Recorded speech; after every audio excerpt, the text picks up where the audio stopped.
Okay. Good morning, everyone. Thank you for joining us this morning. My name is Ann Ball. I'm a program director at Maine Development Foundation, and I'm going to be facilitating this morning's webinar. I am being joined by our two presenters, Greg Paxton from Maine Preservation and John Egan from CEI. For starters, I would like to just go over a couple of Zoom things for those of you that are not familiar with the program. You all are on mute, so we encourage you to use the chat feature located at the bottom of your screen, and I can monitor any questions you have coming in during the presentation or during the Q&A at the end of the presentation. It's pretty easy to use. Just click on that little chat feature and a little box will pop up where you can type your question. You are not able to engage in conversation. That's a better way to manage this with so far 46 people on the webinar as well. So encourage you to use that chat feature. Let's see, I'm trying to think if there's anything else you guys need to know. We will be doing a couple of polls this morning. So I look forward to having you participate in those as a way we engage who is on this webinar. And then, like I said, we will have questions during the presentations. Feel free to type something in, or at the end when we have a scheduled time for additional Q&A. So with that, Greg, you want to advance that first slide? Sure. All right. And then, Greg, if you hover over the bottom, I'm going to launch the poll. So this is a question about who is on our call today. So if you want to answer it, if you're on the phone, you can't participate in the poll, but for the rest of you, we'd love to know who you are as our speakers gear up for this morning. We have lots of people responding. You should all be able to see it on your screen. And we'll give that another 15, 20 seconds or so.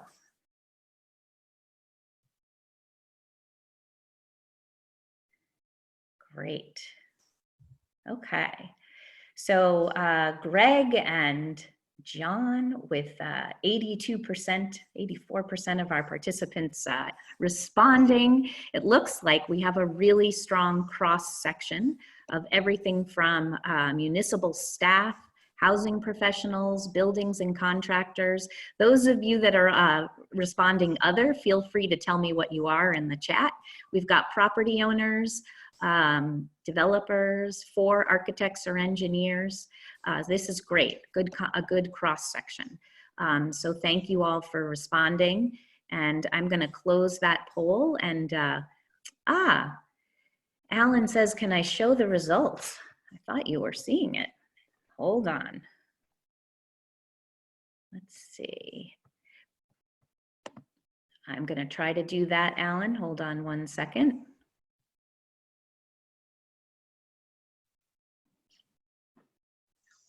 I'm not sure I can do that, Alan. I thought it published it, but it is not. We can make those available along with the oh yeah, absolutely. Share results. There you go, Alan. Is that what you're seeing? Greg and John, are you seeing the poll? Yes. All right, there we go. And we have some other people who are self-identifying from our Historic Preservation Commission or a local preservation commission, a representative of a housing board. Great. So those are some of our others. Great, okay. So I'm gonna unshare that, and Greg, you can head on into your presentation and introduce yourself. And as a reminder to everybody, just keep using the chat feature as Greg dives in. Very good, Ann. Thank you very much. Appreciate everybody joining us today. It's a broad range of folks, as you heard. Most of our attendees are from Maine, but we have folks from California and Massachusetts and Maryland and other places, so welcome. This will largely focus on smaller projects, although what we're saying really applies to larger projects as well in most cases. And we'll be talking really about the Maine historic tax credit as well. So it is more oriented toward Maine, but again, many of these provisions do apply across the board. So this is a slide about Maine preservation. You've probably been reading it, and we're going to go through these fairly quickly. So, but these are the kinds of things that we do as a statewide nonprofit historic preservation organization. And Ann Ball represents Maine Development Foundation, the Maine Downtown Center there, and really runs our Main Street program in Maine, which is active in some 27 communities across the state. And you can see some of the things that the Maine Downtown Center and Maine Development Foundation are involved in here. And finally, John Egan with CEI, he's their Chief Investment Officer, as you saw, and they're really a nonprofit financing institution, which is involved in a broad variety of activities around the state, and for that matter, around the nation. So some of their activities are shown here. To start in a kind of broad way, this outlines some of the activities about historic preservation. Some of you are intimately familiar with this. Some of you may feel like this is a field that mostly does museums, which is not what we do. And so these neighborhood rehab and downtown revitalization, real estate market enhancement, we're really looking at the historic built environment as a major element of real estate around the country. Catalytic tax-based growth that tends to occur, and you'll hear about that a little later, from rehabilitations. Reusing infrastructure that's already there. That heritage tourism and retiree attraction are a couple of things that occur on when communities really embrace preservation as an economic development strategy. And then, of course, the historic tax credits, which is our basis for today. I want to talk a little bit about what kind of impact they've had in Maine. Other states have had similar kinds of impacts, but it's really made a huge difference here in the state. Maine passed its current historic tax credit in 2008. Since then, there have been 122 privately developed projects. 1,300 plus affordable housing units are created and preserved, have been created and preserved. 1,725 total housing units, including the affordable, have been created or preserved as a result of this activity. 555 million has been invested in the state, and 4.5 million square feet of rehab and new construction. So it's really had a big impact. This is in a state of 1.3 million for those of you less familiar with Maine. And of that amount of 555 million, 476 is in rehab, 79 million is in new construction, which has received no tax credit. So, you know, for that reason alone, Maine has had the historic tax credit has had a big effect here. 79 million without any incentive at all. And then finally, a major key, we've really kept close track of this with great help from Maine Historic Preservation Commission. $71 million was the amount of assessments against which taxes were collected in these 122 projects. 264 million is the resulting amount. It's up 370%. Now, not all of those 122 projects are quite finished. A few of them are still under construction, most are, but some of them haven't been reassessed either. So this number is going to grow even among those projects that have been recently finished or underway. Some of the economic benefits that occur from the result of historic preservation, and most of these apply to the tax credits. Again, you've seen this. Did I go backwards? I did. I thought you'd seen that list. Moving forward, this shows how the projects have been spaced out over time. 2009 looks a little bit askew here, and the reason is it really includes both 2008 and 2009 because these projects took place over a couple of years once it was passed. And then you can see that during the recession even, there was a continuous growth, and many in the real estate construction industry have credited the historic tax credit for carrying them through the recession. Then it's very interesting that we reached this very similar plateau to have a very little variation for all those years. Then suddenly it dropped. And why would it drop in 2018 and 2019? Well, this was when the federal historic tax credit was under scrutiny and in fact proposed to be eliminated in the initial federal tax reform bill. Ultimately, it was preserved. We'll talk about that in a minute, but I think it did result in projects dropping. And then in 2020, we will show these numbers going back up. We have almost exactly the same number, just below about 79 million underway right now in Maine. This fiscal impact is very important, and other states maybe should be seeking to emulate these kind of stats. And that is to show what kind of effect this has on the taxpayers of Maine. And you can see in the beginning, because all the construction has to occur up front before we begin to collect tax credits. In the beginning, it was making money. But then as the tax credits started to accumulate, and that's what this green represents, the negative numbers grew on the part of the state. But very quickly, what started to happen is the property taxes that are collected year after year on these projects accumulate. And so as a result, in 2016, we were already at a break-even point for the taxpayers of Maine. We should point out that this is not a break-even point for the state, but it is a break-even point for the taxpayers of Maine who are collecting all these new taxes as a result of the projects. Also included in these taxes are sales taxes on construction, and income taxes on construction workers during the period of construction. So up we go, and it dropped down. Why did it drop down? Because there were a lot of projects in these years, and so we pay out a little bit more in the way of credits, but because of the property tax growth, then it comes back up. So this is obviously projected into the future, but we are already in a positive role for the tax credits. So it's really an income producer for the state of Maine, and that includes all the credits that have been paid out.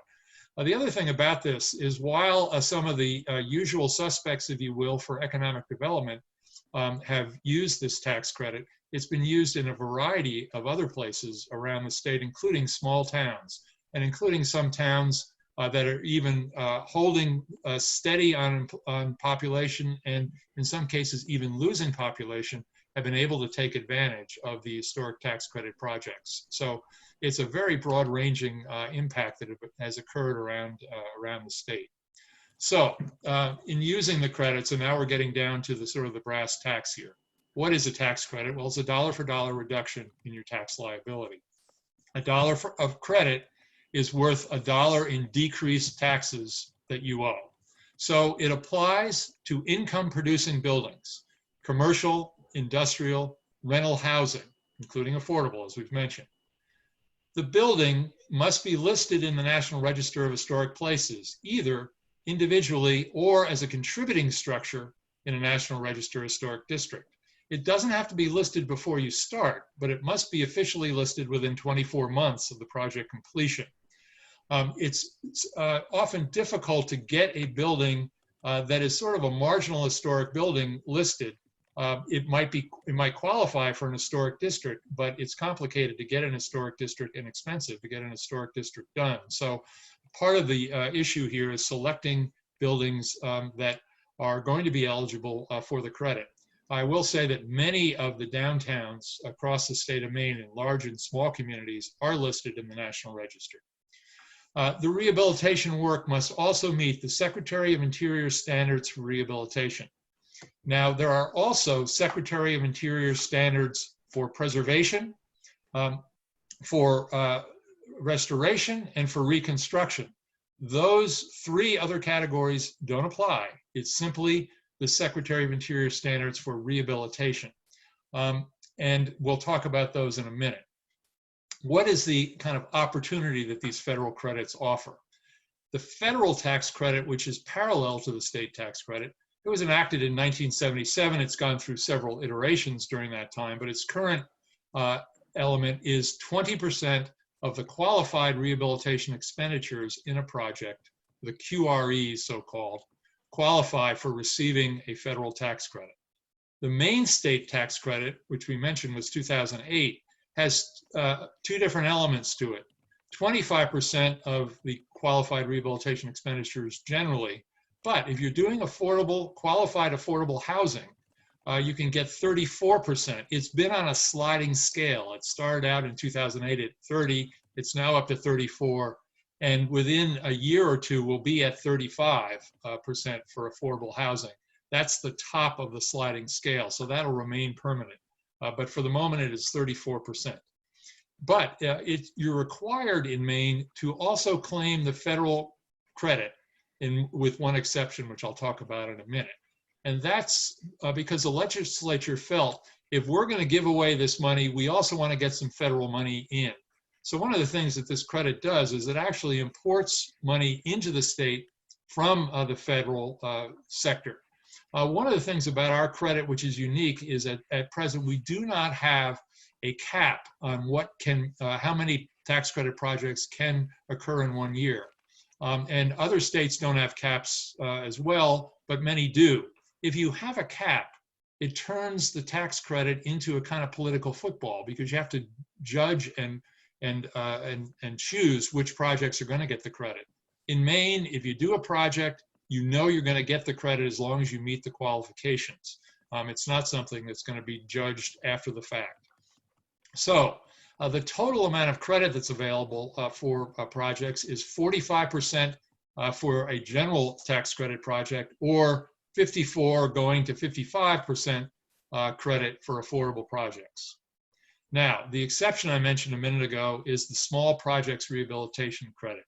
There have only been about 12 of these that have used this approach, but it allows for a 25% state credit for rehab projects with qualified expenditures of $50,000 to $250,000. So that allows for smaller projects to get done without worrying about the federal compliance. It uses the same kind of standards, but it's harder to use the federal credit, and John will be talking about that some as well. So it's available to those that don't claim the federal credit. It also can apply to a project that doesn't really rehabilitate the entire building. In general, you must meet the substantial rehabilitation test in order to get the credits, all of these up here, the 25s and the 34s. But for the small projects, you're exempted from that. And what is this substantial rehab test? This test says that you have to invest as much as the carrying value on your books of your building. And what that means is when you buy a building, you assign the value of the land. That doesn't count. But then you assign a value of your improvements of the building. And you have to invest that much money in the credit in order to meet the credit generally. But with the small projects, you don't. And so you could put in, say, an elevator on the interior of a building. You could improve your heating system and just do a partial rehab without doing the entire rehab and still get a credit, as long as you spend between those $50,000 and $250,000. But this credit hasn't been used too much, because I think by the time people do all the work that's required to get either one of the credits, it makes sense to apply for the federal credit. What are these qualified rehabilitation expenditures, these QREs? What's allowed and what's not allowed? It's not just restoration of the historic features, if you will. It really applies to the entire interior and the envelope of the building. So it's all construction and construction-related costs. That can be new heating systems, new plumbing, things you may not associate with historic so much as general construction. Your architectural and engineering fees, so your soft costs, your permits, building contractor and developer fees, property taxes and insurance during construction, construction loan interest fees, preservation consulting, appraisals, environmental and market studies, and then your accounting and attorney's fees. So these things that take place actively during the project all count. The disallowed costs, property acquisition, that's not part of your formula. New construction, if it's outside the envelope. So I used an example earlier. If you put an elevator in a tower beside your building, you can't get tax credits for it. But if you put your elevator inside the building, and there's a place to put it that doesn't impact significant historic features, you can get a credit. Also disallowed is site work, landscaping, parking lots, etc. Permanent loan fees or interest are not included. Tax credit fees from investors or lenders, and you'll hear about that later, are not allowed as part of the credit. Organizational expenses, syndication, legal fees, marketing your property for rent is not a part of the credit. Project reserves, oftentimes you keep some money available. You should keep money available for operating the project and vacancies and maintenance. And then furniture, fixtures, and equipment are also not allowed. So it's really the hard costs, it's the building itself that is the point of the credit. Excuse me, Greg, I just want to give you an update because you know that my job is also being the timekeeper. So Yes. We're at about 15 minutes with 15 minutes to go. Thank you. You're welcome. Okay, so obtaining historic tax credit approvals. You must apply in our state and in many other states too to the Maine Historic Preservation Commission to get both the federal and state credits. So you apply the same way. There's a separate form you fill out for the state credit, but it is basically parallel to the federal form. So there's not a whole different set of applications you have to do. They really look at your federal proposal. Then Maine Historic Preservation Commission or your state historic preservation office in any other state recommends to the National Park Service, which makes the final decisions. The one exception is the small project, the small rehabilitation credits, which I mentioned earlier. Those are just reviewed in Maine by the Maine Historic Preservation Commission. Okay, what are the three parts that have to get approved in order for you to get a credit? Part one is confirming that the building qualifies for a credit, that it is either individually listed in the National Register, and if it is, it really gets an automatic Part 1 approval. You have to apply, but you get that approval. If the building is not already listed in the National Register, it must either be individually eligible or contributing to a National Register district, as I mentioned earlier, and you have to fill out the Part 1 to demonstrate that this building is a significant contributing building to a district or is significant enough to be individually eligible for the National Register. Part 2, and sometimes, by the way, Part 1 and Part 2 are done together. Part 2 is your rehabilitation plans. What are you going to do with that building? It applies to the interior and the exterior. And it must meet the Secretary of Interior standards for rehabilitation. Frequently, there are amendments in these projects because you encounter issues as you go forward. So you're not totally locked into Part 2, but whenever you find something that doesn't meet the plans that you've already submitted, you must submit an amendment and get that approved in order to be on a safe ground to get the credit. And then Part 3 is basically approval of the completed work. It confirms that the work you did is consistent with the standards and with the Part 2 that you've submitted. Okay, I've mentioned the Secretary of the Interior standards for rehabilitation. I'm not going to go through these one by one, but rehabilitation is the act or process of making possible compatible use for a property through repair, alterations, and additions, while preserving those portions or features which convey its historical, cultural, or architectural values.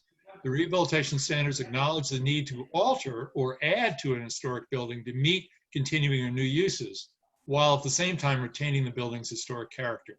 So, basically what they're looking for is buildings that, first of all, number one, that, using as it was, or one that doesn't require huge changes. So it's fairly difficult to get, for example, an apartment building put into a church. You may be able to do an office building in that church if you have a very exaggerated set of cathedral ceilings, for example. So they like to keep that the quality of the building itself. Mills have been allowed to be subdivided into apartment buildings in many cases, however. The historic character of the property will be retained. So it's the distinctive materials and features and even spaces that characterize the property there.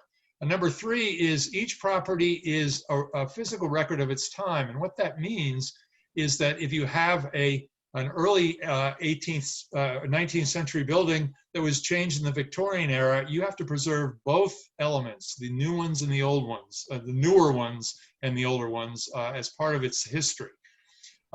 So those changes, number 4, have acquired historic significance in their own right.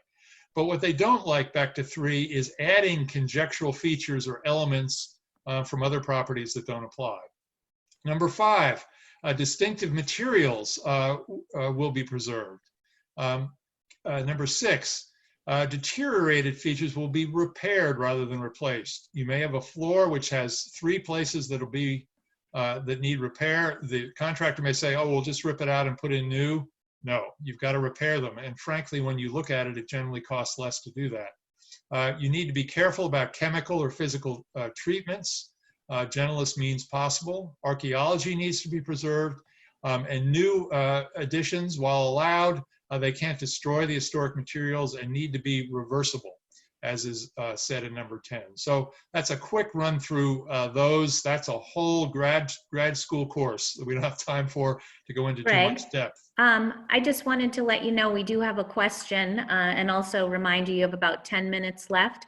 The question is, are properties eligible for HTCs if credits were used on the original rehab over 20 years ago? And if they are eligible, does it change the application process at all? If the project was approved 20 years ago, then what you have to do is substantially rehabilitate the building in order to be eligible for credits, unless you're doing a small projects. So that means that you have to spend as much as the new carrying value of the building. However, since it was done 20 years ago, you've presumably been depreciating those investments over a period of time. You depreciate over a 30 to 39 year period, and therefore the carrying value of your building would tend to be low, and you can apply for a second set of credits. In fact, you can do it a year later, as long as you meet that substantial rehabilitation test. And we have an example in Maine, Union Hall in Rockport, that's been done twice in the lifetime of the state credit. Great. What's the shortcut to these secretary standards? And there really is no shortcut. There are hundreds of pages of detailing of issues related to the secretary standards, those 10 quick little standards. But basically, you should think about your project from the inside out. Much architecture is taught sort of from the outside in, namely, think about and conceive your building and drop it down from the sky. In the case of historic buildings, you have to do the opposite. You should be understanding the building structure, understanding its details and materials, and understanding its space and working that way. So making your project fit in the building rather than making the building fit your project is a way of thinking about it. If you spend a lot of time on detail, and frankly, a rehab does take more planning time, you will save time and money later. So the more in depth you look at that building and evaluate it, and for that matter, sometimes test it, look underneath, look behind walls, even sometimes knock a hole in it if you can, to see what's there, really helps. It's also great to have a good team. Now, oftentimes the owner and developer are relatively new. In that case, they really need an architect and contractor with experience in historic preservation. You should have a preservation consultant on a project. And the preservation consultant is going to help with the Secretary of Interior standards as well as fill out the parts 1, 2, and 3. Why do you want to have them? Because you need a person in the project who's making sure that you don't do anything that doesn't meet the standards. It's very easy to sort of slide a little bit when you encounter a new approach. So that's very important to have that consultant who's got their eye on the tax credit ball the entire time. And then finally, an attorney and accountant who both understand how the credit is used and can advise you that way. Now, how do you collect the credits? The credit must be claimed in a year when the rehabilitation is so-called placed in service. And that means you get a certificate of occupancy. It's ready for leasing. You begin to collect the credits in the next tax year, filing after the fiscal year end. So a lot of projects get done in December because if they don't, they can't start collecting the tax credit in the following year. The historic tax credit can be allocated unevenly among the partners. So you can have one partner who collects all of the state credit and another partner maybe that collects all the federal, and that's almost the usual way of doing it rather than unusual. The historic tax credit is subject to recapture for 5 years after the building is placed in service. That means that you'll have to pay it back. In the first year of its recapture, you have to pay it all back. In the second year, it's 80%, then 60%, and so forth as you go forward in that 5-year period. If you sell the property or have any change in your partnership, you are subject to recapture. If you make a non-complying change to the building, or if it's removed from the register, even a casualty loss does result in recapture. So oftentimes these credits are insured. The failure to rehabilitate a depreciable building, it needs to be an income producing building. So the historic tax credits do not apply to owner-occupied buildings. There is a kind of exception. If a percentage of a building, say 1/3 of a building is occupied by a homeowner, the other 2/3 is rented, then you can collect the credit on that percentage of the income producing versus the owner-occupied percentage. Greg, I have a couple questions for you. Is it possible to do a phased project, and how would you approach it? That's the first one, and then I have a second one after that. Yes, you can. However, the phases have to occur within a 5-year period. So you have to elect when you start your project that either it will be a 2-year project and you'll finish all your work in 2 years, and that's what the vast majority do, or it's a phased project within 5 years. And there are a number of projects that have done that. And you, in the case of the 5-year, you start collecting the credit after that first year and collect it subsequently each of those years. And those are normally divided into phases. So you have a phased project in those 5-year periods. Great. And the second question, Greg, is doesn't the allocation of tax credits have to mirror the ownership percentages of the LLC partners? No. And that may be okay, I was going to say, is that more a question for John? But yeah, and John can talk about it. No, but the credit does not have to be allocated equally among the partners on the basis of the percentage of what they owe. It can be allocated differentially. It can be allocated, to specific partners or in another manner to other partners. That's true with federal credit.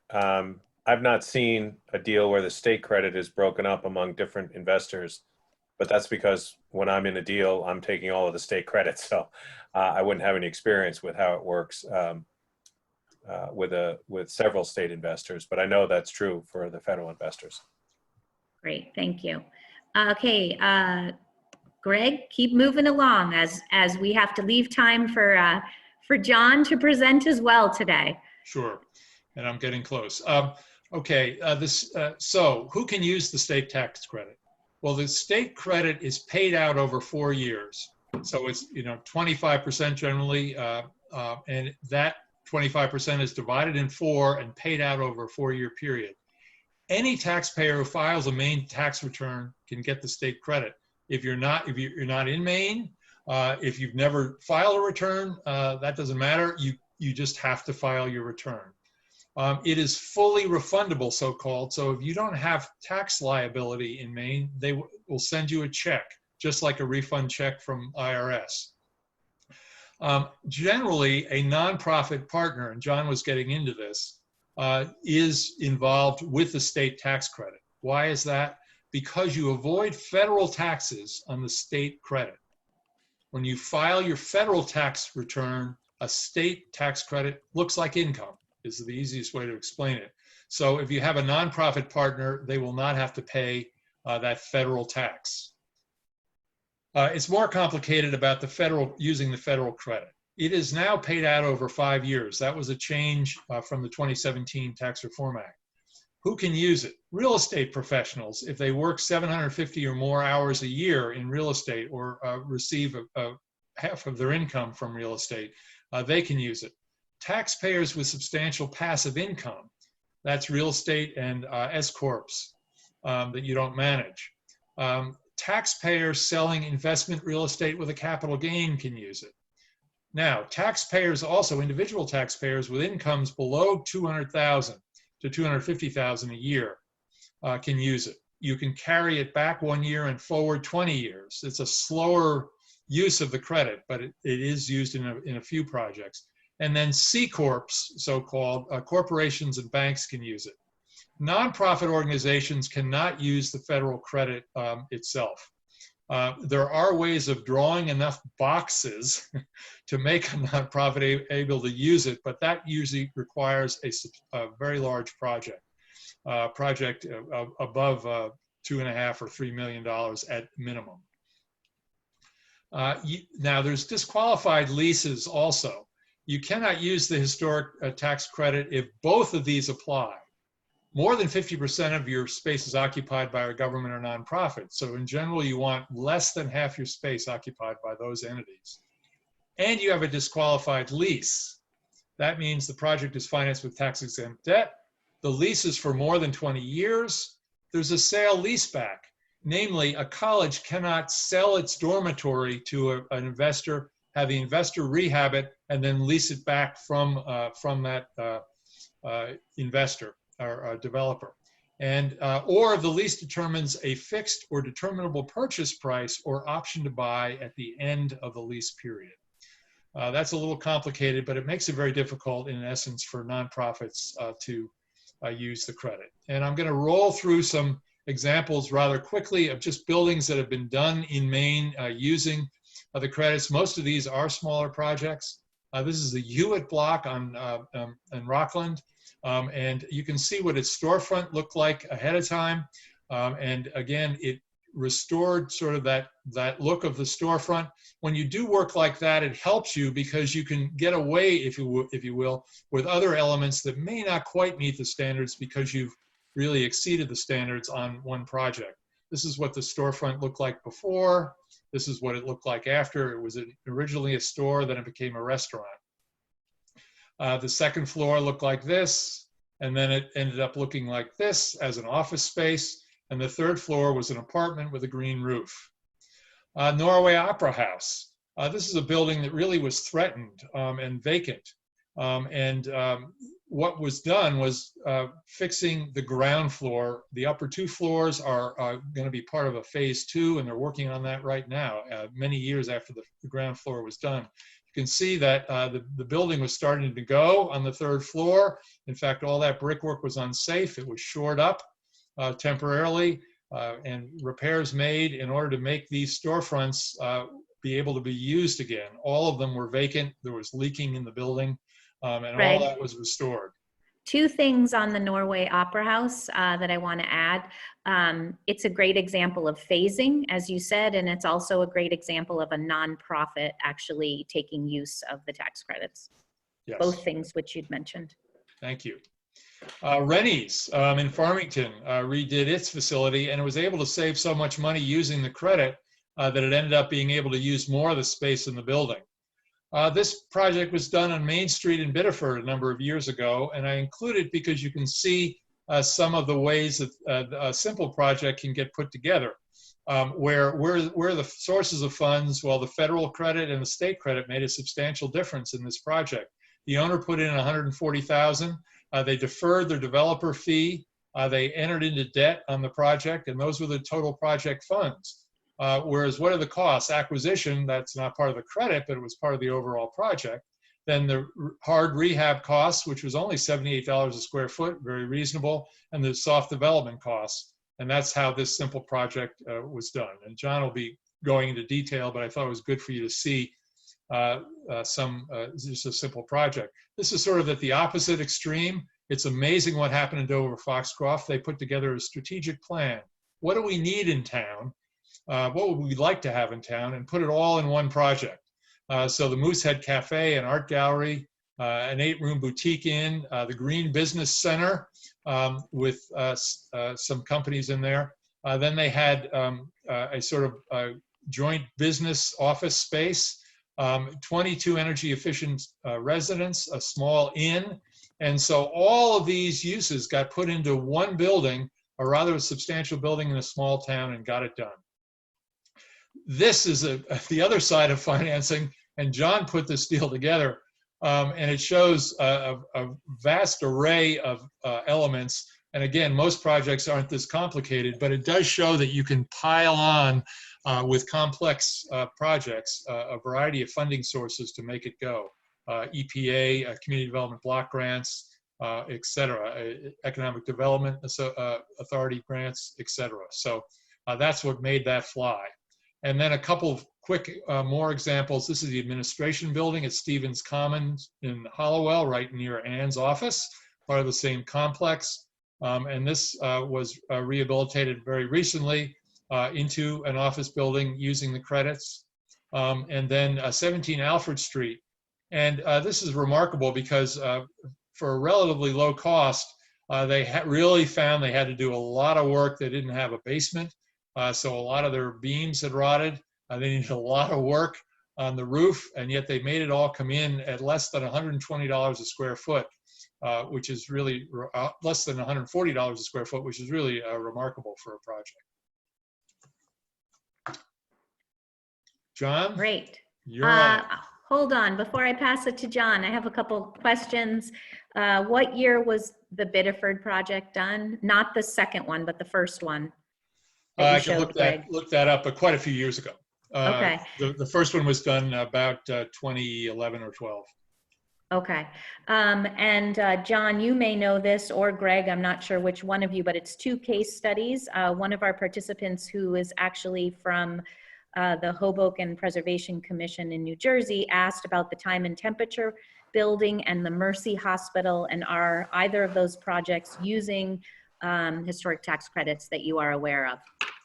I happen to know something about both of those projects because CEI and our affiliate are invested in both.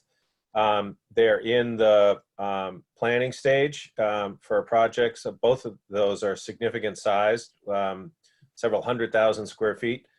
And it takes a while to put together the various uses, getting tenants lined up, and then figuring out the budget, and then finding the financing. And both of those are in that stage. The Mercy Hospital just changed hands into the developer earlier this year. And the Time and Temperature building transferred last year. So those are both on track eventually to use historic tax credits when they get into the rehab, but they're in the sort of planning and pre-development phase now. Great. Thank you so much, John. And with that, we will turn it over to you. Sure. So good morning, everyone. John Egan, and I'm with CEI, and we have a, just for disclosure about why I'm interested in talking about this, is that I'm a participant in this program in Maine through the Maine Historic Rehab Tax Credit. Because, as Greg mentioned, it's a refundable credit. CEI, as a 501c3, we have an affiliate that called 30FSI that will actually buy your state credits. So we will provide all 4 years worth of the credit up front and pay the developer equity at a discount to make the project happen. So I'm explaining my perspective in how these projects work from a position of a participant and a consumer of the program, just so that everybody knows that.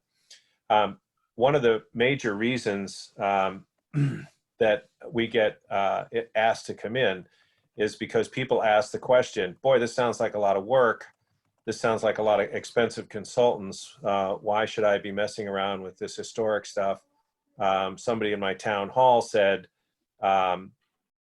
you know, you could go ahead and do this project without historic credits, and as long as you don't change the appearance too much, nobody's going to say anything.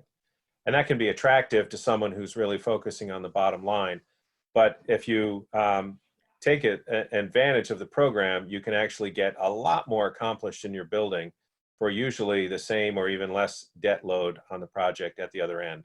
And the reason for that is that the tax credits bring equity, which is cash from somebody else, into your project. And that's the primary reason to get involved with using the historic credit. And the secondary reasons for sure are all of the community benefits that come from keeping that building and its historic presence in its community. So there's a number of other places to go to, quote, fill your gap. These are some of the items, some of the programs that many developers are taking advantage of in addition to the tax credits. Keep in mind the federal tax credit is 20% of your hard costs minus your acquisition, and the state credit is 25% of the credit. So that's 45% of what you're going to spend on the building is going to come from somebody else. They're going to take a little bit of a discount. They're not going to give you those 45 cents on the dollar because they have to wait a period of time. But that's still a lot of money that comes into the project that you don't have to borrow. The other items listed here are often part of grants and loans. Some of those loans might have favorable interest rates, but you do still have to pay them back. Greg, could advance the slide. So when we get involved to contemplate purchasing the state credits, we're often also asked to look at part of the lending opportunity that may be required to get through construction. The first question that I'm asking the developer or the representative of the owner of the project is to make sure they get a good team together. The hardest person to, or the hardest member of the team to find these days is the federal tax investor. And that's because unless you have a really large project, tens of millions of dollars, where the federal equity invested is going to be in the several $million, it's going to be hard to find one of those investment funds or syndicators for the smaller projects. So it takes a while sometimes to line that up. We have a number of projects right now that are sitting at the starting gate because we don't have a federal investor, and they're relatively small projects. Some alternatives to look for instead of the out-of-state investors could be your bank. There are some local Maine community banks that are buying these federal credits in order to participate with their customer, who is the developer, and also to have an impact in that neighborhood. And there are some opportunities for large national companies, and as Greg mentioned, real estate owners with passive income make excellent candidates to purchase the federal credit. John, I have a question wondering, what is the market paying for the credits? What do you expect the pricing to be in the near future? What ownership stake are buyers looking for? I assume they still want LP interest. For owners that do not want equity partners, do you have recommendations for best ways to maximize value for the owners? The short answer is I'm going to get to that. Okay, and I'll specifically get to what the markets are selling for. I mean, what the credits are selling for in the market. The breakout of the percentage can be a negotiated thing, but we'll talk a little bit about that in a couple of slides. Great, thank you. So in addition to the search for finding your investment partner for the federal credits, you don't have to look far for the state partner, because I'm talking to you right now. CEI is very invested and interested in looking at projects that are going to use the historic tax credit, because we have a book of business and a subsidiary that invests in the state credit. So if there are, we won't look at every single one, but generally these projects are located in downtown areas which are in need of revitalization, which aligns with our mission. Generally, there's a lot of job production with tenants moving into the building. Many times there are affordable housing units associated. All of those things line up with CEI's mission, which would be qualification for us to buy the state credit. I can't stress this enough, that finding a good team is really the key to success for putting these projects together. You're going to need an attorney to work out some of the negotiations with your investors and navigating permitting and certainly any land use issues. You absolutely need a good CPA, because the whole credit delivery runs on something called a cost certification. And if your accountant has not done a historic cost certification, ask your accountant to recommend one who has, because that you really want somebody who's got experience with putting those together. It's a pretty detailed list of how you get to the qualified rehab expenses. Obviously, you're going to need some design professional support. That architectural team may have their own historic preservation consulting, or they may work in concert with another historic preservation consultant. But you absolutely need somebody on that team who's got experience with the National Park Service and the Secretary standards that Greg outlined earlier. And of course, you're going to need a bank. So we highly recommend folks get their local community bank or whoever's doing their primary banking for them now warmed up to the idea, because there's going to be an opportunity for a construction loan and a permanent loan, and potentially even investment in the federal credits. So syndication means that you're allocating benefits to a group of owners. The developers want the cash, the investors want the benefits, like credits and depreciation. And this is getting a little bit at the question that was asked earlier about how do you allocate portions of the credit based on ownership. In order to maximize the value of the federal credit, the federal investor is going to want to own as much of the real estate, at least for the first 5 years on paper, as they can. And in fact, their tax credit is tied to their ownership stake, and that means how much of the eventual profit are they going to be allowed to collect. You can get around that. That sort of, scares the boots off of the developers who just put 2 years of sweat and blood into getting this project ready, and now they're going to hand 98% of it over to somebody from Pittsburgh. You can get around that with developer and investor agreements, and that's why you need a good attorney, is to work those things out. So the developer can still maintain control of the property and get paid for it and have fee income coming out of it, while the investor who's putting in the tax credit is getting the depreciation and other tax advantages. The state credit really is, the way I've seen it in almost all of the deals we've done, is assigned 100% to the state credit investor. Initially, when CEI got involved in the program, we did it with our parent organization, and starting in 2016, we now have an affiliate called 30 FSI that buys all of the state credits. And that's actually pretty clean. State law allows us to have a 1% ownership stake in the property. We do have to be an owner. So we take a 1% share of ownership and we get 100% of the state credits, and that works just fine. So some of the results of syndication or bringing in an investor is that you can maximize the tax benefits. The investors bring in equity, and that can reduce your debt dramatically. You can outline in your investor agreements how the developer gets to maintain a majority of the cash flow. You might have to cream off a little bit of cash flow to the federal investor to satisfy their tax opinion.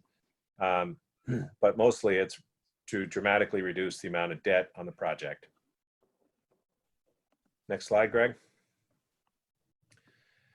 So here's some of the mechanics of how it actually works. I'll just stress that it's the real estate project.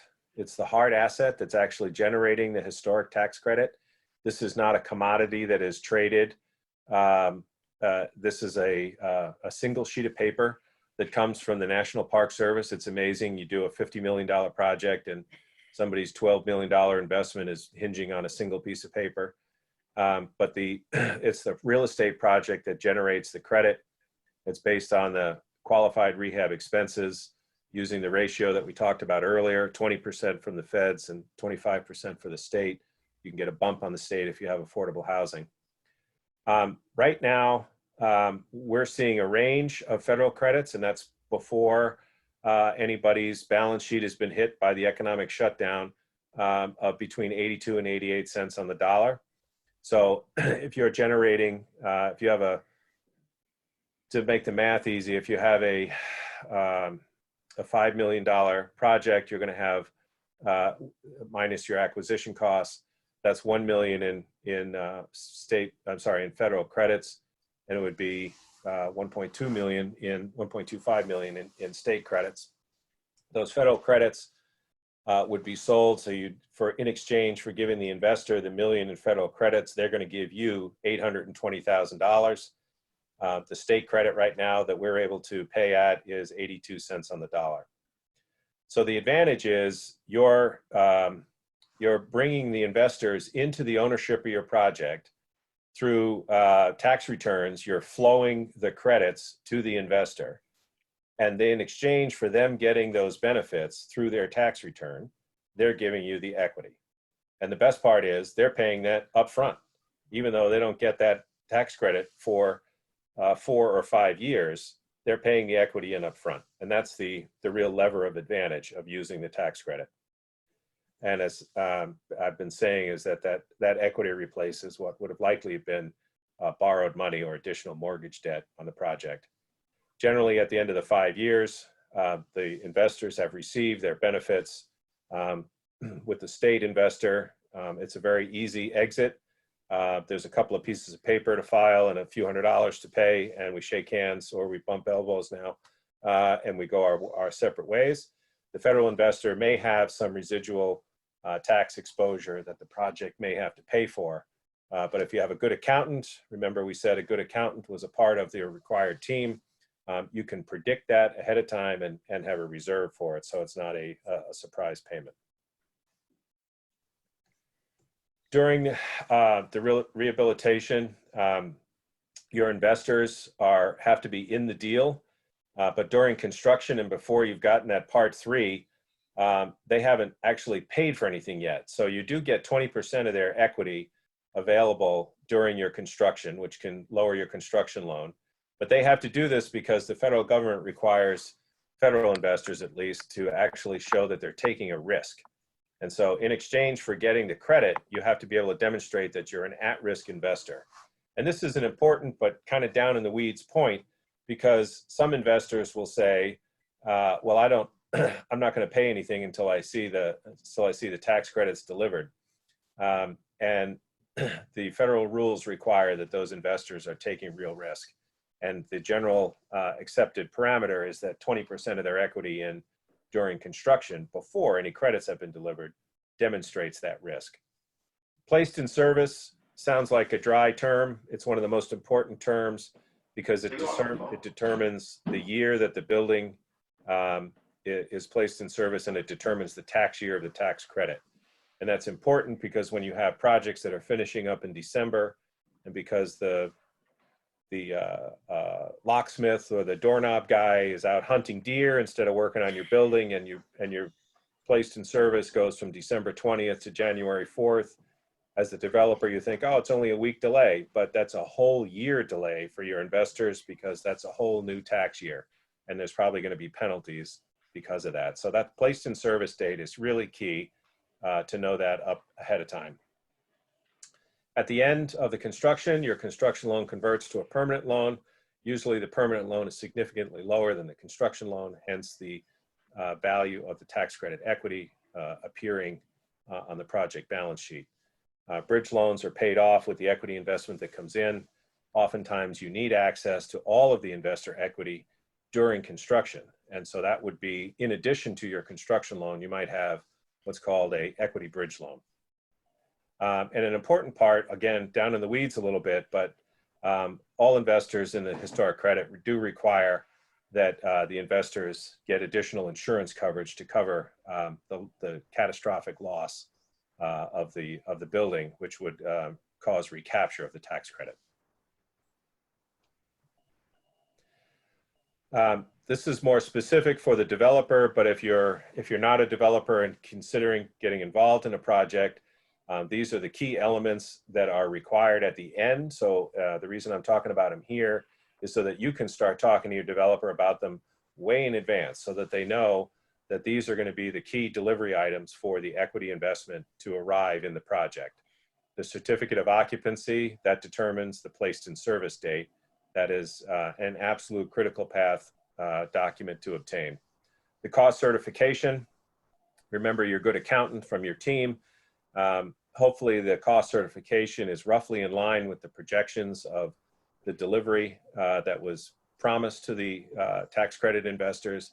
The cost certification pinpoints right down to the dollar what the qualified rehab expense is, and therefore determines the final exact amount of equity from your investors. And the part 3, it's that single piece of paper from the National Park Service. There's a corresponding part B from the State Historic Preservation Office. And I already mentioned the insurance and some other things typical of a construction closeout, final lien waivers, proof of completion from your architect, and other things that you might need for your permit.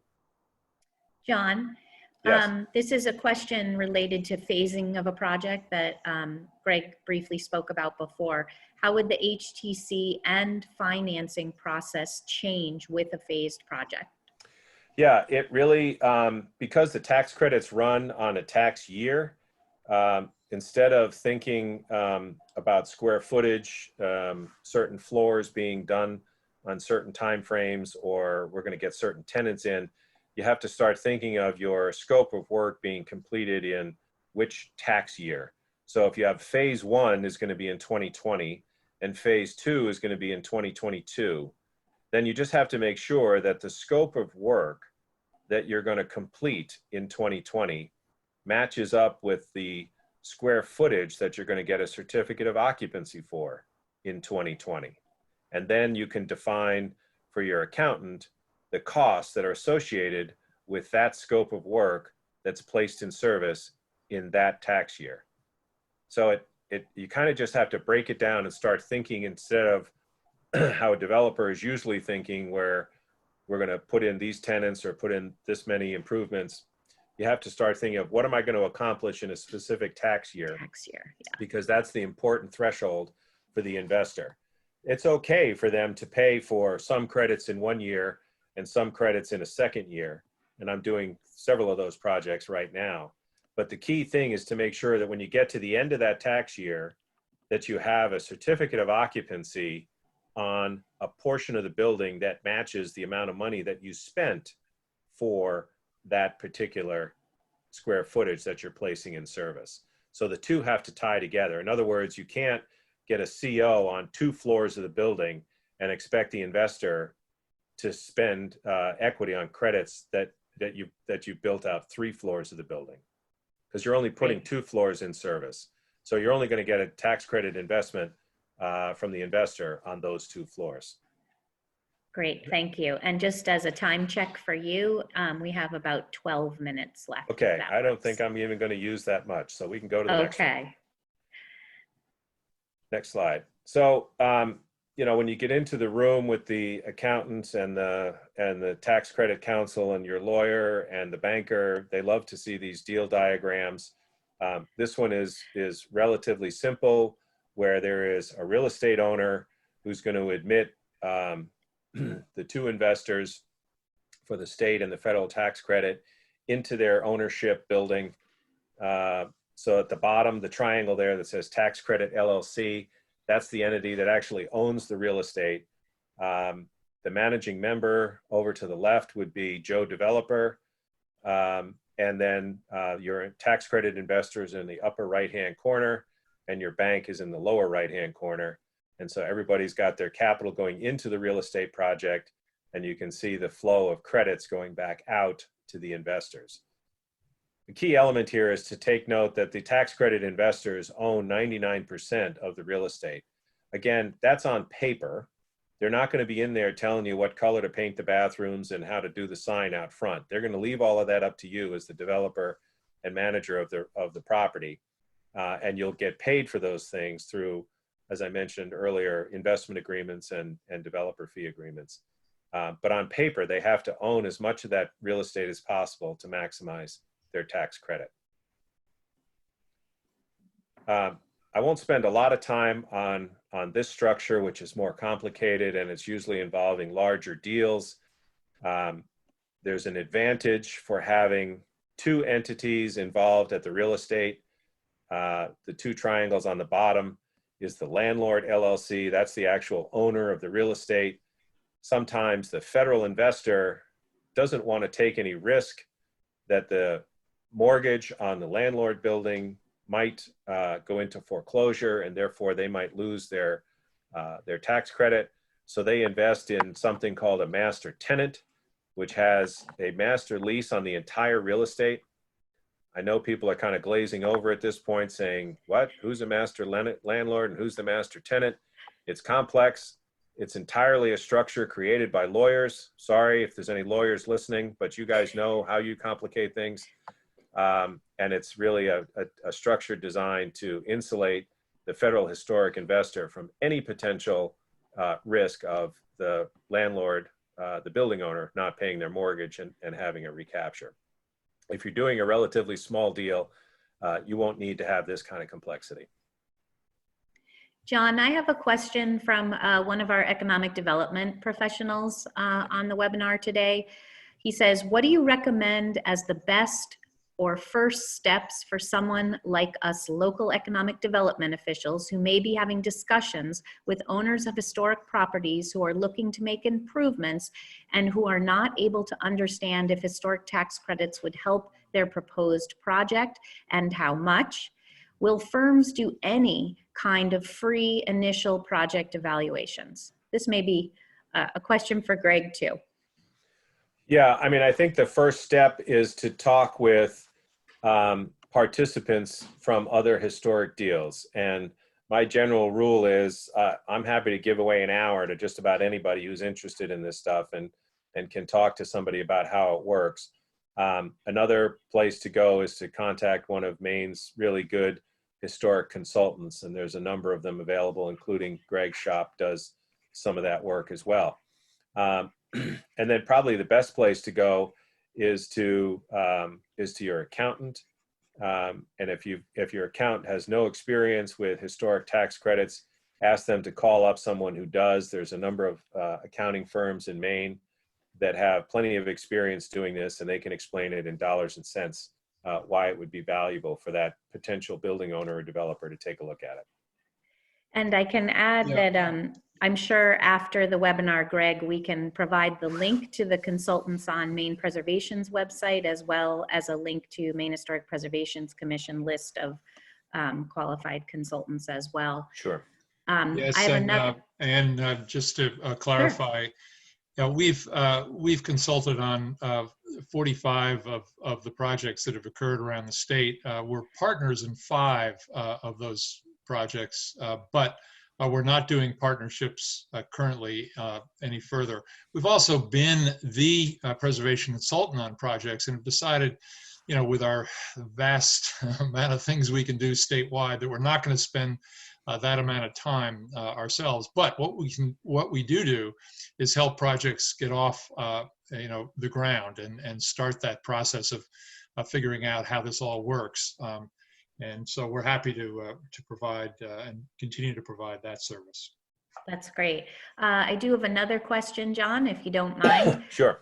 When working with an omnibus TIF with the town, and on paper the property is owned 99% by the HTC investor, who gets the benefits of the omnibus TIF? The TIF, generally, the way I understand it, the TIF is related to the property taxes that are generated. I mean, you have a capture within a TIF, and then you can negotiate the credit enhancement agreement, which is the financial side of the TIF structure.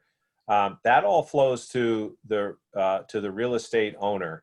And generally, the historic tax credit investors would simply see a TIF as another source of capital to reduce the debt load on the building. So I have not ever seen a negotiated credit enhancement agreement go to anything other than the actual real estate owner, which is generally, even though it's only 1%, the managing member of that is the developer. And so the TIF money stays in the deal as to reduce the amount of debt and make the project happen.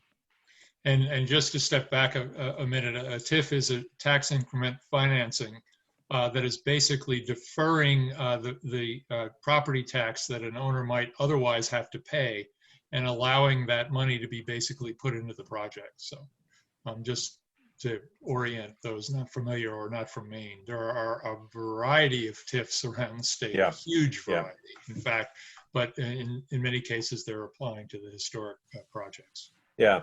So these are getting at some good questions. I think there's just 1 or 2 slides left to summarize, and then we can get to the Q&A. Next one, Greg. So this is a summary of the participants in putting your deal together. The developer is usually driving the bus, but there's a lot of passengers on that bus. You have to have a good historic consultant. You have to obviously bring in your investors. You need a good architect. It's always good to find a builder who's had experience with historic properties. You don't want somebody kind of cowboying their way through like, this looks like an old dilapidated staircase. Let's just tear it out. And it turns out that that's the historic element of that whole floor. I've seen that happen. And again, you'll need a good attorney to help set up all of these agreements between you and your investor. They're not overly complex, but they are a little bit more complex than just the go out and buy a 5-floor building and start working on it kind of project. So don't be intimidated by it. They can be explained pretty easily. It's really just to allow a little bit of room in the middle of the deal for the investor to take their benefits and provide you the equity that you need to reduce the amount of debt on the property. And another quick way of saying what John was just saying is if you have people on your team without experience, you will be paying for their education. It's sort of as simple as that, and you won't get as good an outcome. Right. Good point. So again, summarizing here, having good partners, understanding what your investors are paying for and what you're going to give them. Keep in mind, it's a 5-year relationship. Generally, the investor is out of your hair and out of the deal at the end of 5 years. During that time, you're really not able to do much to the building in terms of changes or renovations unless you get very difficult to get special permission from the Park Service. And there's generally no changes in ownership. So whoever you're bringing in, you're gonna be on the playground with them for 5 years. So make sure you can get along with them. And there's just some other items there that I'm not going to read through, but we can get to the questions. And I think that was the last slide. Is that? Yes. Yeah. Great. Thank you, John. I'm going to roll So- that back in case people want to keep reading. Great. So there's 2 ways to type up questions, either the Q&A at the bottom of your screen or the chat feature. There are a number of us monitoring both of those, so feel free to type your questions in there. And as we said, the webinar is being recorded, and a recording link will be provided after the webinar. And some of you have asked for slides, and Greg, I believe you also plan to post a PDF of the slide deck as well. Yes. Yep. On our Great. website. Yep. Great. So don't hesitate to ask some questions and use our chat feature.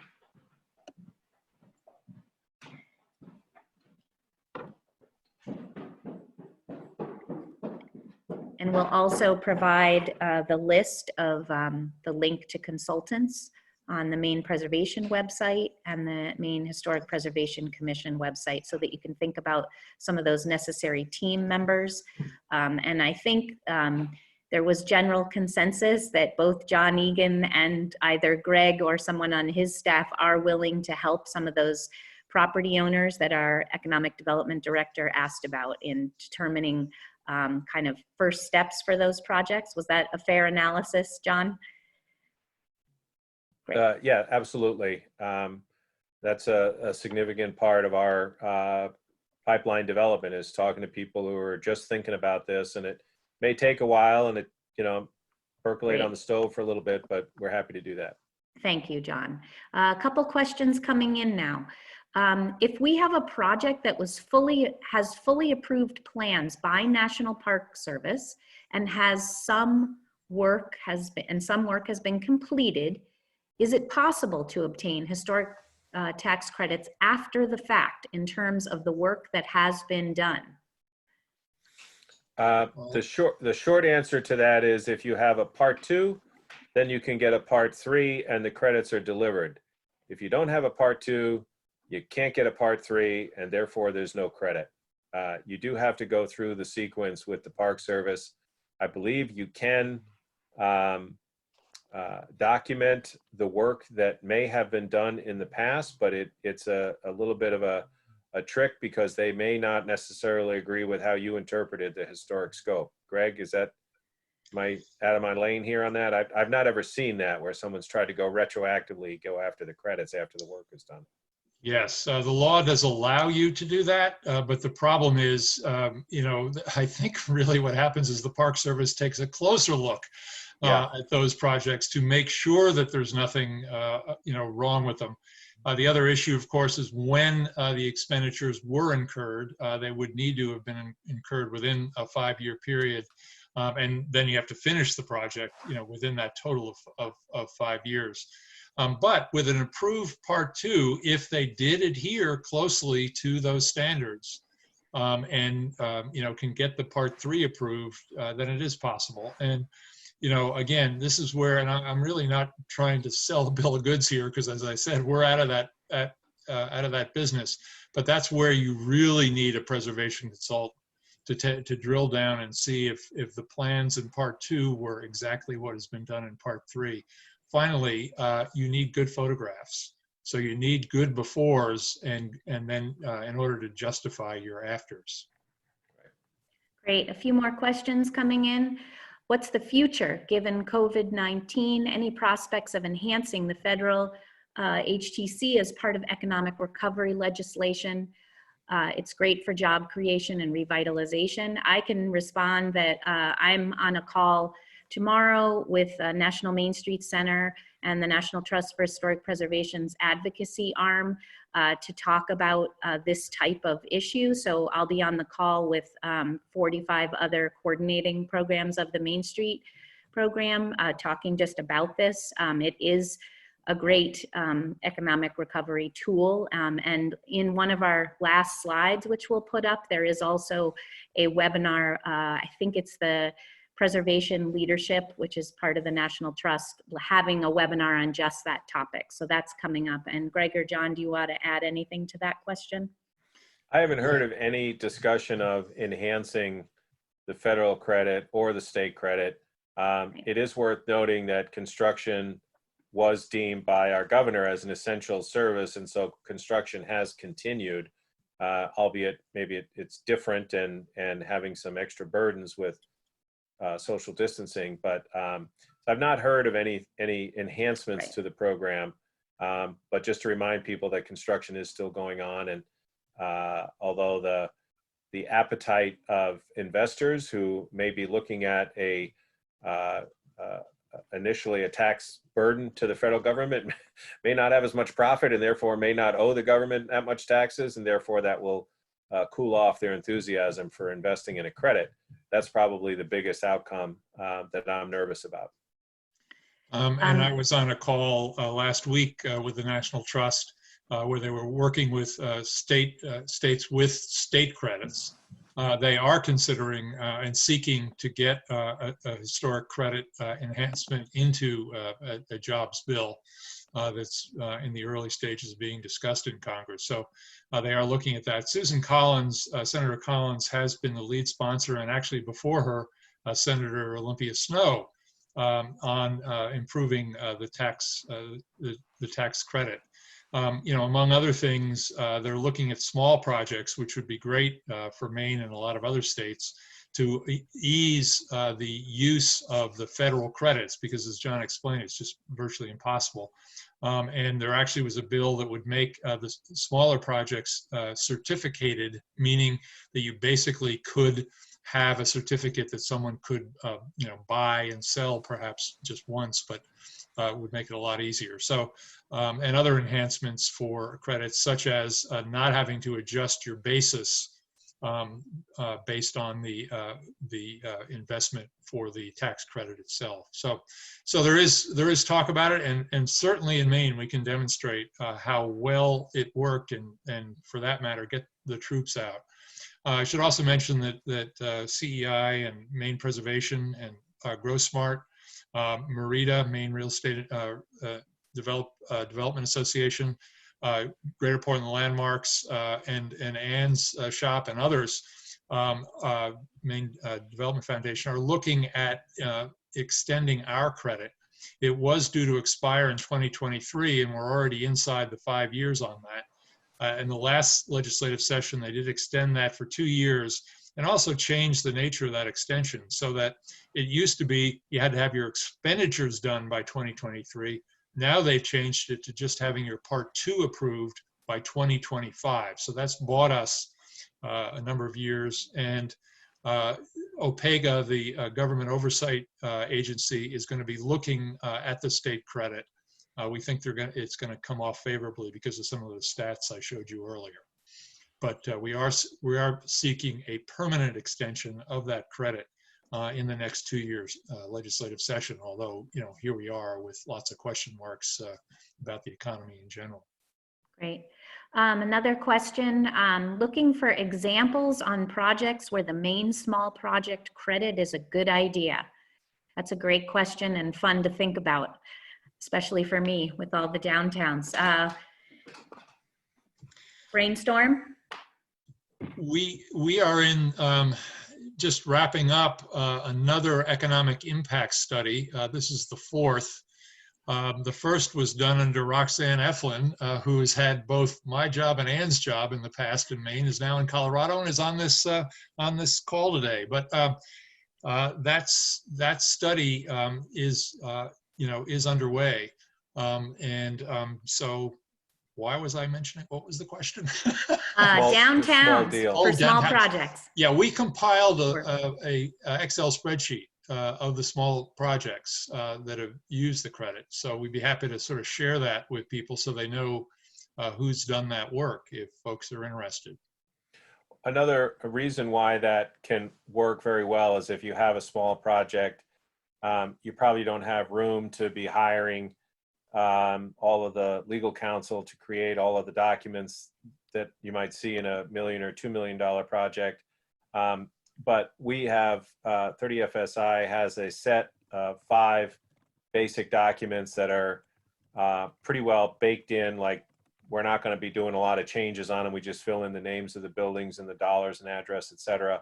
And that cuts down a lot on the legal side. And our pricing goes down a little bit because if it's way less credits, then my margin is squeezed a little bit further. So our price will go down to about 80 cents. But we've done a handful of those where the developer, the owner, just takes the credit themselves without having to monetize it. They can just take it on their tax return going forward. And therefore, we can avoid all of the stress and effort of trying to find a federal investor for the smaller deals. So we have done those, and we continue to like to do those because they often can really have a big impact in the block that they're working on. And couldn't we also say that a number of the nationally designated main streets and a number of our 18 affiliate communities have national registered districts in their downtowns? And Right. So some of them are to qualify. Yep. Right. It makes it easy to qualify. So if you want to see what those 28 communities are, you can go to the Maine Downtown Center map and actually see what those 28 communities are. And they are, many of them have districts as well, or are eligible districts for listing. Nice softball question, Matt. Thank you. You saw who gave the question. Yeah. Okay, we do have people that want to see that spreadsheet, Greg, so let's add that to the deliverables for the attendees today. It looks like there's one more comment, and we're about 4 minutes from ending.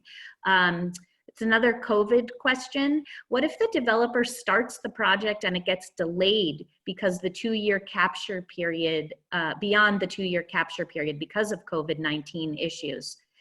Do we have any experience or feeling on how that'll play out? I'll start with a partial answer. I just closed on an investment on a project in Biddeford that was that's underway right now. They just started construction a few months ago, and they asked that exact question. And I'm not trying to be coy about this, but it depends on when you're going to anticipate that problem, not being able to finish in the tax year that you predicted you would finish in. And the reason is that the investors line up their liquidity to take advantage of the tax credit in a certain tax year. And if your project stalls for whatever reason, COVID or because of other delays, that credit is then in a subsequent year. And so that can throw off the ultimate investment return from your investor because they have to wait an extra year to get that credit. And that's for the state and the federal. So if you think there's going to be a delay, the sooner you can notify your partners in the deal, the better. If you've already closed on the deal, it's going to be pretty hard to adjust the placed in service date from one year to the next without experiencing a penalty. There are provisions in all of the deals that we do that if we're thinking that the credits are going to be delivered in one year and it slides over to the next year, ultimately the rest of the deal stays together. It's just you get a little bit less equity from us. It's about a 5 cent per dollar penalty because we have to wait an additional year for our return from the Maine Revenue Services, and the federal investor has to have their equity invested in your deal for an extra year before they get all of their credit back.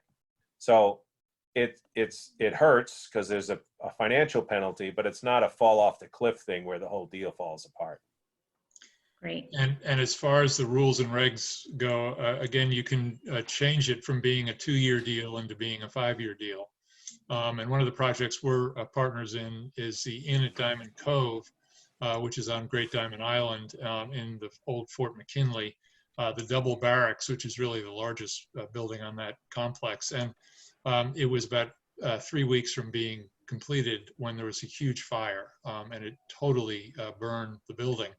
And so the project had to go from being a 2-year completed project into being a 5-year phase project. Fortunately, there was insurance, so it paid off $9 million of investment. It took about 12 to do the project the second time around. So it was really about a $22 million project, but it only collected tax credits on the 12 million, but became a 5-year project as a result. Greg, would you advance the slide to our closing poll, please? There we go. Let's see. Hold on while I launch that poll. So while you all are answering that question, there's one last comment that I'll share from one of our participants. And you should see that poll on your screen now, hopefully. It seems to be a great time to go after local funding from regional banks, as they would be eager to loan for construction where there are 30 to 40 contractors employed locally.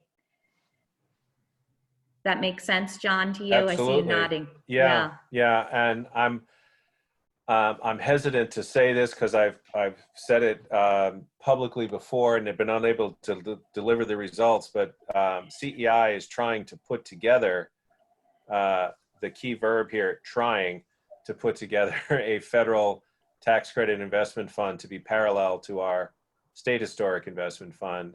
And we'd be soliciting that capital from local banks who have asked me repeatedly, hey, we'd like to get involved in these deals, but we don't want to become an owner directly in this one and this one and this one and this one. We'd like to just make one investment and have you do all the work and just deliver us tax returns with the credit attached to them, which sounds simple enough, but I've not yet been able to pull that off from a couple of different perspectives. One of them being internal capacity and the other one being uncertainty about what the tax paying future looks like for a lot of these banks in terms of where their profits are going to be. But I still think there's going to be an appetite for it because most community banks in Maine want to be investing in their communities. They want to be making significant investments in projects that change their downtowns, and they want to be associated with a successful project. And you know, we could go through the list of them. In Portland, there's a bunch of them, but they're all over the state. You saw the one in Dover Foxcroft that had an enormous impact on that community. So banks want to be a part of that. So I'm hoping that we can get banks to line up for this. It's a good question. A few banks have done a few projects. On one hand, I can count them.